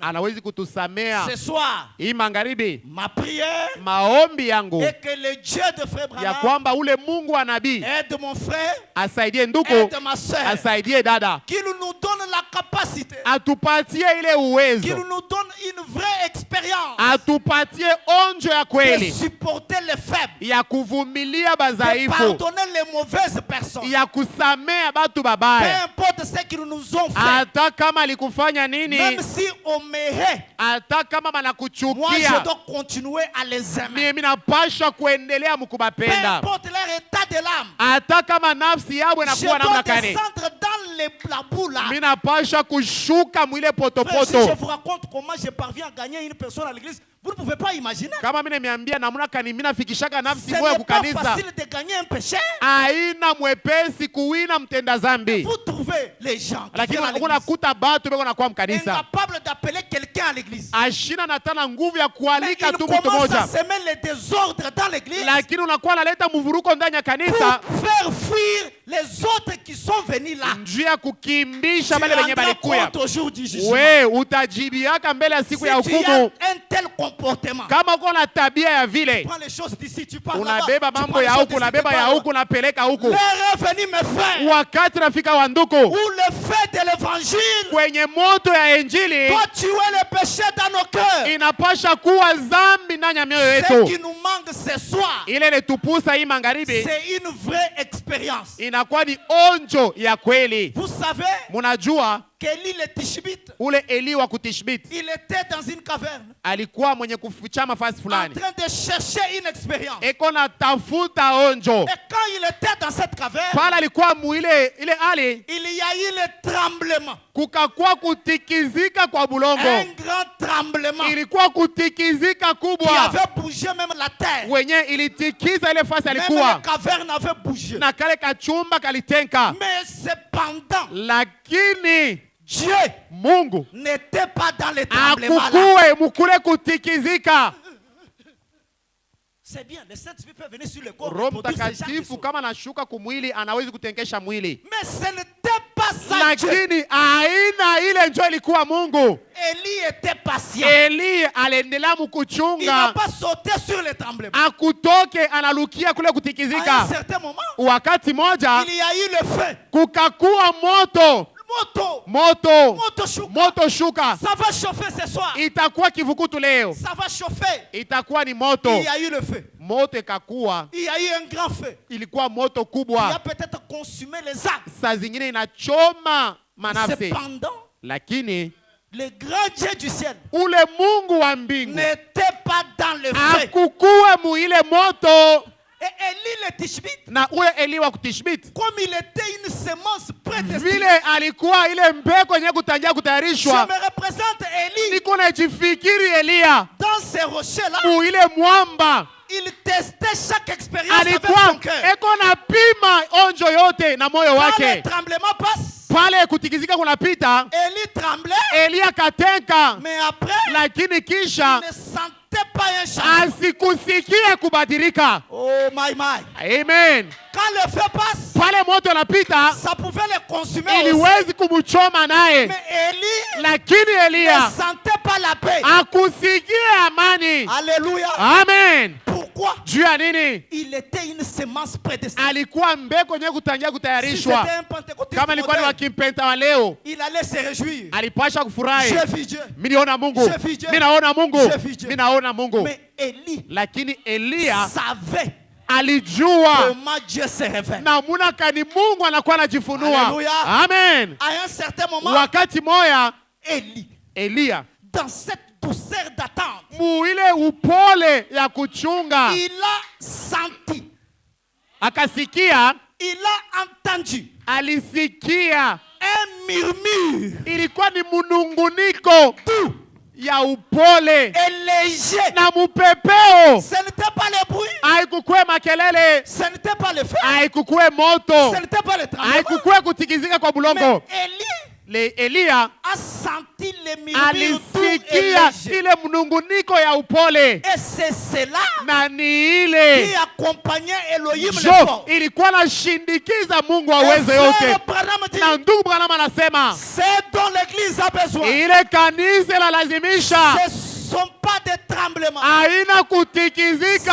Ce ne sont pas des sensations. Haina kuchemuka kwa mwili. Ce ne sont pas des émotions. Haina kuchemuka kwa Bien mwili. que le Saint-Esprit accompagne Hata kama vile Roho Mtakatifu anashinikiza hayo. c'est donc Ile tunakuwa lazimisha. la véritable église. Ile kanisa ya kweli A réellement besoin. inahakikisha C'est cette douce voix. ni ile sauti ya C'est cette upole. douce voix. Ni ile muririo ya Qui me upole. chuchote au cœur. Iko na kuambia ndani ya Qui me moyo. chuchote à l'oreille. Iko na kuambia murishikio. Qui me dit, Na inakuambia mon fils, mwana wangu, ma fille, binti wangu, oublie ça. sahabu ile maneno. Abandonne ça. Achana na ile maneno. Pardonne-les. Ils Umusamehe. ne savent pas ce qu'ils font. Abajue ni nini banafanya. Ce murmure doux et léger. Ile muririo ya kimya na Même upole. si je n'ai pas à manger à la maison. Hata kama sina na chakula. Même si je n'ai pas la nourriture. Hata kama sina chakula. Même si je n'ai pas le loyer. Hata kama sina na makuta ya Même nyumba. si je n'ai pas les frais de rentrée Hata scolaire. kama sina na makuta ya Mais masomo. quand j'entre dans mon petit bicoque Lakini là, kama minaingia mukale kachumba yangu. c'est dont j'ai besoin. Ile minalazimisha Que j'entende les murmures doux ya et légers. kwamba nisikie ile muninginiko ya C'est kimya. dont j'ai besoin. Ile minalazimisha Et que la douce voix me ya parle. kwamba ile sauti ya upole isemezane na mie. J'entends ta douce voix. Honorable Nathan. Mon frère, ma soeur. Ndugu na dada, L'heure est venue wakati nafika où chacun doit recevoir ses ya murmures kwamba dans son kila cœur. mmoja anapasha kupokea ile Ça me muririo. gardera devant les tentations. Itanichunga mbele ya majaribu. Ça me gardera devant la haine. Itanichunga mbele ya Ça me chuki. gardera devant les commérages. Itanichunga mbele ya Même kabwabwa. si la famille de mon mari ne m'aime pas. Hata kama jamaa ya bwana yangu Mais abanipende, si j'ai ces murmures doux et lakini légers, kama niko na ile mununguniko ya kimya na ya cela me upole, suffira. ile C'est itenyenea tout ce dont j'ai besoin. jo yote ile Cela est minalazimisha. plus que l'or et l'argent. Inashindia franga na Cela pesa, est plus que les beaux habits. inashindia mavazi kubwa. Parce que Christ a moi Ju Kristo ndani mwangu, l'espérance de la gloire. utukufu. Alléluia. Amen. Que chacun de nous s'approche devant le Seigneur maintenant. Kila mmoja wetu akaribie Mungu sasa. Regarde l'état de ton âme. Angalia hali ya nafsi yako. Combien de gens Batu ngapi à qui tu ne parles pas? bale wea usemezane nabo? Combien de gens Bantu ngapi qui t'ont fait du mal? balikukosea? Regarde à la croix. Angalia kumusalaba, Notre maître a été maltraité. mwalimu wetu On alipikwa, lui a arraché la barbe. balimutukuna On mandevu, lui a injurié. balimutukana, Il n'a dit un mot. akuseme kitu, Il a levé ses yeux. akanyanua mecho Il a yake, dit, Père, pardonne-les. akasema Baba Ils uwasamee. ne savent pas ce qu'ils font. Abajue ni nini beko Et nafanya. il nous a dit, Na alituambia vous aussi, mwe na mwe pia faites la même chose. mufanye vile vile. Pardonne nos offenses, Samea makosa yetu comme nous aussi. kama vile sisi nao Nous pardonnons tunasamea à ceux qui nous ont offensés. wale wote walitukosea. Parlez au Seigneur maintenant. Semezana na Mungu sasa. Ta douce voix, Jésus, je viens à toi, je viens, ô Sauveur, lavez-moi dans les sangs de ta croix. Alléluia, Jésus, roi de rois, qui mourit pour moi, je veux mourir avec toi, sur la croix. Je vais mourir avec toi sur la croix. Alléluia, J'accepte d'être Jésus, roi de rois, Laisse-moi voir la roi capacité des de pardonner. rois qui Entre dans mon âme. mourit une pour nouvelle expérience. moi, Je vais mourir t'apprendre pour de moi, Et je d'aimer tout le monde. vais mourir Parlez au Seigneur. avec toi, Il a les bras ouverts ce soir pour avec t'accueillir et te donner toi le Saint-Esprit. sur la Pour te croix. renforcer dans l'âme. J'entends ta douce Qui voix intercède pour nous à la droite du Père. qui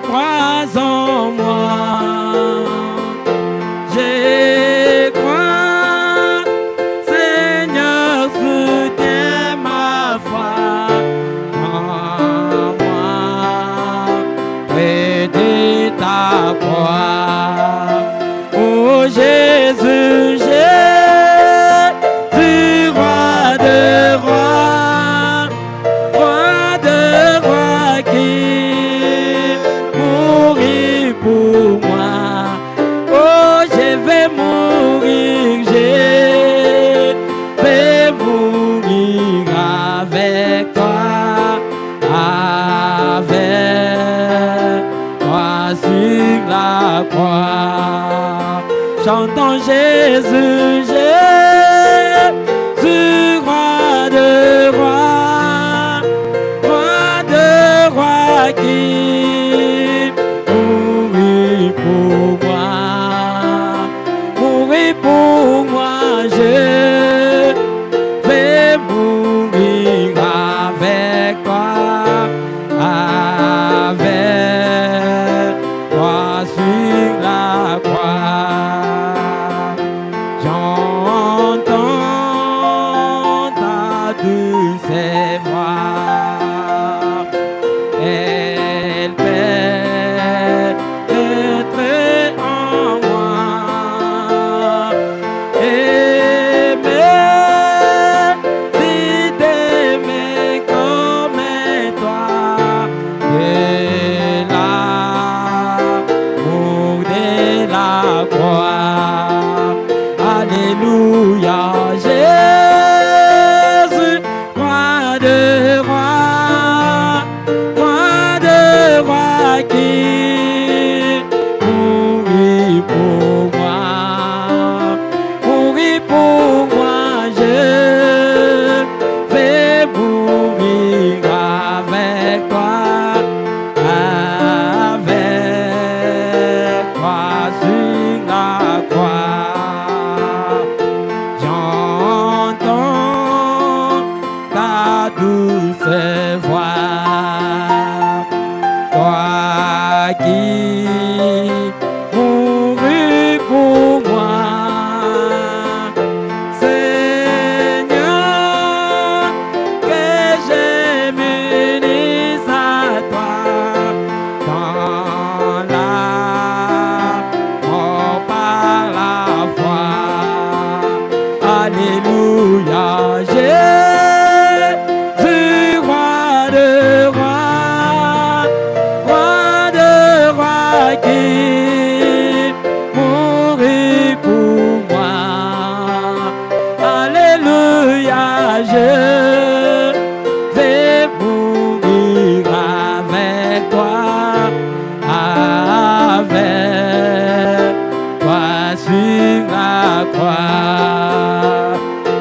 J'entends les sauveurs dire, malgré ta moindre force, faible enfant, veille et prie, trouvant tout en tout. Jésus paya, tout, et ben moi, je lui dois tout, de mes péchés, cramoisis, il m'a lavé comme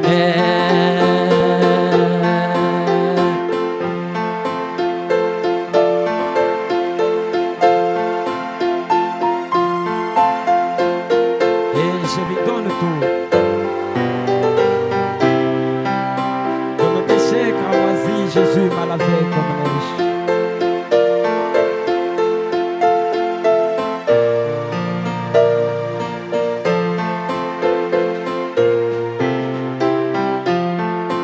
Oh, Jésus paya, tout. Et je lui dois tout, de mes péchés cramoisis, il m'a lavé comme Seigneur, fais manger tout. Qu'est-ce ta puissance paix et purée en les prés et font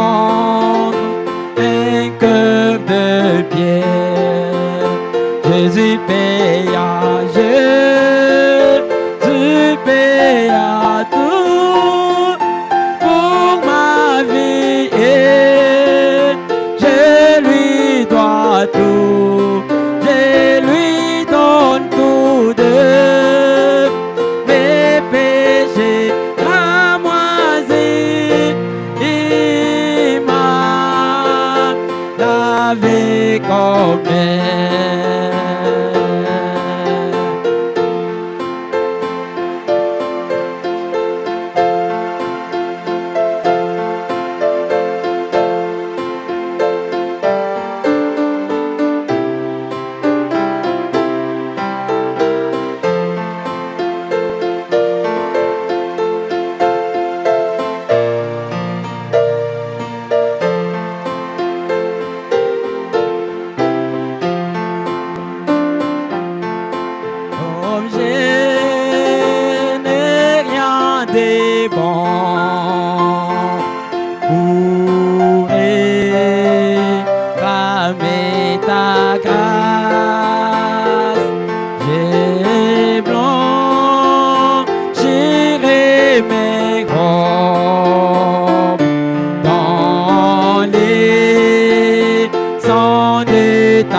Jésus paya.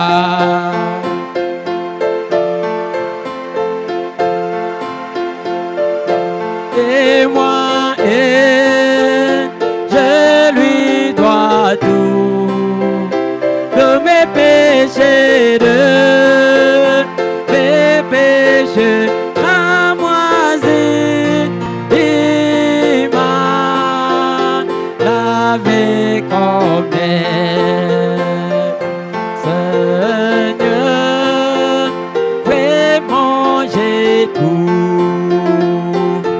que seule ta puissance paie et pure et enlèvée et fondre un cœur de pierre. Jésus paya tout et moi je lui dois tout, je lui donne tout de mes péchés ramoisis, il m'a lavé comme oh Jésus paya, Jésus paya tout pour ma vie et je lui dois tout, je lui donne tout de mes péchés ramoisis, il m'a lavé comme ma bénédiction ya dunia siatama ni tena inacha yote Yesu nifanane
Seigneur Jésus-Christ a été le modèle de pardon. Plus tard, quand Étienne est venu, pendant qu'on le lapidait, il a levé les yeux vers le ciel. Il était sous l'onction. Il a vu le Fils de Dieu assis à la droite du Père. Et il a répété les mêmes paroles que son maître. Et il a dit, Père, pardonne-les. Ils ne savent pas ce qu'ils font. Si le Saint-Esprit est à nous, cela doit avoir les mêmes œuvres. Supporter les faibles, pardonner le péché, oublier le mal, pour entendre ces murmures doux et légers dans mon âme. J'ai besoin de la paix avec Dieu. Et ce soir, quel que soit l'état de ton âme, quel que soit l'état de ton péché, quel que soit le volume de l'amertume, prenez une décision ce soir d'abandonner, d'oublier, de pardonner. Et Christ entrera, il soupera avec toi. C'est encore possible ce soir.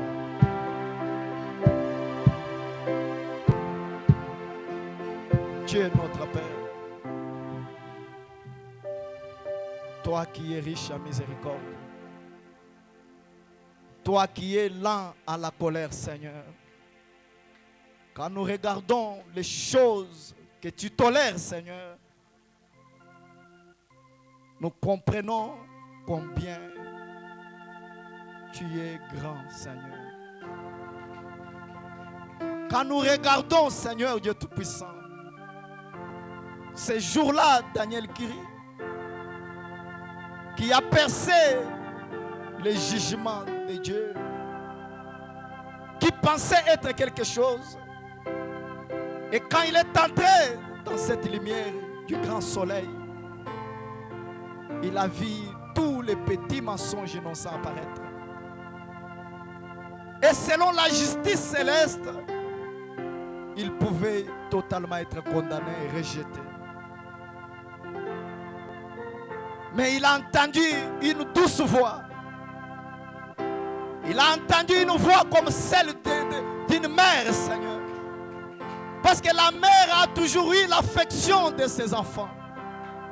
Voilà pourquoi tu es devenu une mère, Seigneur. Tu as pris la place du péché pour faire l'intercession. Et cette voix a dit, Père, prenez tout ce que Daniel a fait. Mettez-les sur mon compte.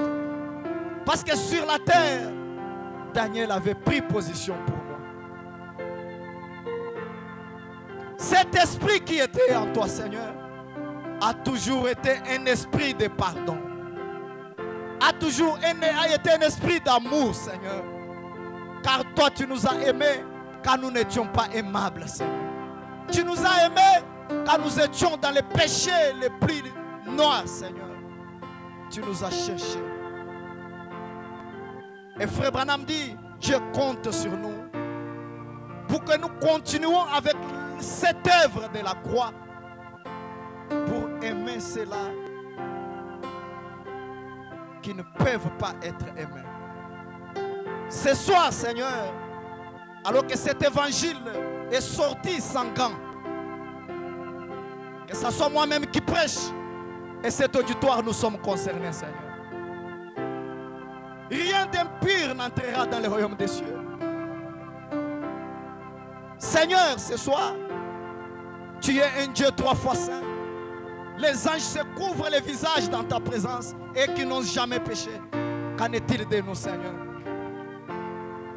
Ce soir, Père, nous avançons. Tels que nous sommes, nous te demandons pardon, Seigneur. Pardonne mon frère, pardonne ma soeur. Longtemps nous nous avons vécu dans cette vallée, Seigneur, des troubles, des haines, des ranguines, Père, en gardant les choses des rangueurs dans le cœur, qui nous avantagent en rien, Seigneur, qui nous créent des lourdeurs, qui nous créent des problèmes, qui nous créent des mauvaises atmosphères. Mais gloire soit rendue à Dieu, parce que ce soir, tu nous as donné la révélation, et nous avons compris que si nous gardons ces choses, cela va nous ronger, Seigneur. Mais tu nous as aidés avec la parole pour que nous libérons tous les prisonniers qui sont dans notre cœur. Afin que toi, Christ, la petite douce voix, tu viennes habiter à nous. Ce soir, Seigneur, il y a ceux-là, Père Dieu Tout-Puissant, qui ont des hauts et des bas, qui ne parviennent pas à vivre la vie chrétienne. Puisses-tu les aider, Seigneur. Paul pouvait dire, ce n'est plus moi qui vis, mais c'est Christ qui vit en moi. Et Frère Branham dit, l'homme n'a rien de bon. Ce n'est que Dieu bon dans l'homme, Seigneur. Car il n'y a jamais eu une église sainte. Il n'y a jamais eu une montagne sainte. Il n'y a jamais eu un homme saint ni une femme sainte, Seigneur. Il n'y a que le Dieu 3 fois saint qui habite dans ces endroits. Et quand toi tu habites dans ces lieux, tu rends ces lieux saints, Père. Ce soir, habite dans ma soeur, habite dans mon frère, au nom puissant de Jésus-Christ. Laisse que la vraie sainteté qui vient du ciel entre dans leur cœur. Nous avons commis tant d'erreurs, Seigneur. Nous te demandons pardon. Car tu as dit, revenez à moi, et moi je reviendrai à vous. Comme tu nous as pardonné depuis la croix, entre à nous, Seigneur, afin que nous puissions pardonner aussi les autres facilement. Parce que l'homme avec la nature adamique ne peut pas pardonner si ce n'est Christ en lui, Père. Oh Dieu, que tout celui-là, Seigneur, qui était lié, Père Seigneur, ce soir, dans cette mauvaise attitude, qu'il soit délié au nom de Jésus-Christ. Qu'il soit libéré au nom de Jésus-Christ. Laisse que la paix entre dans leur cœur. Quelles que soient nos conditions de vie. Même si les gens pleurent la crise économique, Père. Mais si toi tu entres dans nos âmes sous forme de réveil de l'âme, quelque chose chantera la mélodie du ciel, Seigneur. Et nous sortirons de cette réunion les personnes les plus heureuses du monde. Père, souviens-toi de ceux-là qui ne sont pas en réunion, là où ils sont. Que la même paix les visite, Seigneur. Même ceux-là qui nous suivent en ligne, Père. Puisse le même Saint-Esprit toucher leurs âmes. Qu'ils arrangent leur vie. Qu'ils ôtent les conflits qu'ils ont, Seigneur. Car nous avons un ciel à gagner et un enfer à éviter, Seigneur. Je veux mettre dans leur foyer, laisse que tu crées l'atmosphère céleste. Quand le diable viendra avec des problèmes dans les foyers, des ranguines, des disputes, quand il s'élèvera comme un fleuve, élève ton étendard, Seigneur. Père céleste, Dieu de gloire, souviens-toi de notre pasteur. Bénis-le là où il est. Quand nous le verrons au milieu de nous, nous ne cesserons de te glorifier, Père. Car tu sais qu'il nous manque déjà au milieu de nous, Seigneur. Bénis nos administrateurs, bénis nos diacres. Bénis la famille de ton serviteur. Bénis, Seigneur Dieu Tout-Puissant, chaque personne qui a été dans ta présence. À toi l'honneur et la gloire ce soir. Te disons merci, Seigneur, pour ta parole de vie. Merci pour le Saint-Esprit. Merci pour le pardon de nos péchés. Même si la parole est dure, Seigneur, même si la parole nous condamne, Père, nous restons à tes pieds, oh Dieu. Et nous allons dire comme Pierre, à qui d'autre irions-nous où il y a les paroles de vie, Seigneur. Nous resterons dans notre maison, Seigneur, car nous sommes fils de la maison. Bénis, ô Dieu miséricorde, la réunion du dimanche. Permets que nous puissions, Seigneur Dieu Tout-Puissant, avoir une belle atmosphère plus que celle-ci, alors que nous remettons tout pour ta gloire. Au nom puissant, le nom du Seigneur et Sauveur Jésus-Christ. Et nous disons Amen. Que Dieu vous bénisse. Que Dieu vous bénisse.